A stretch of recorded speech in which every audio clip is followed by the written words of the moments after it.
אז ככה, קודם כל אנחנו נמצאים ביער קהילתי ראש העין. יער מקסים, כמו שאנחנו רואים המזג אוויר קריר, ותראו כמה הגיעו לכאן. מלא אנשים. היום יש פעילות התנדבותית של מנהיגי נוער מכיתה י', קוראים להם קבוצת מבט. אני מייצגת את קבוצת מנהיגות של נוער בראש העין.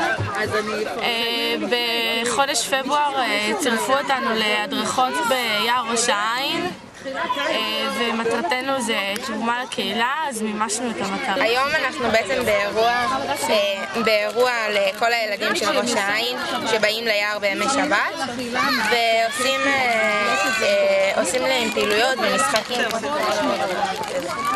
עם פעילים של ראש העין מ-2004, כולם עושים בהתנדבות למען הקהילה. יש פה חגיגה עצומה, למרות מזג האוויר יש פה מלא מלא מלא אנשים.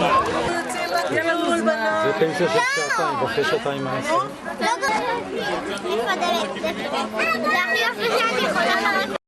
ראית?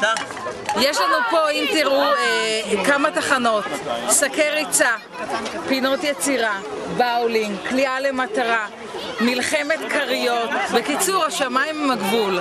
הכל רעיונות כאלה של החבר'ה שלנו מקומיים.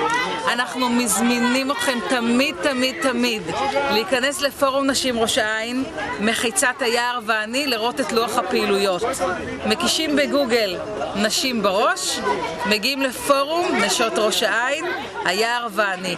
תבואו, תהנו, זה עשייה של תושבים למען תושבים. אתם תראו.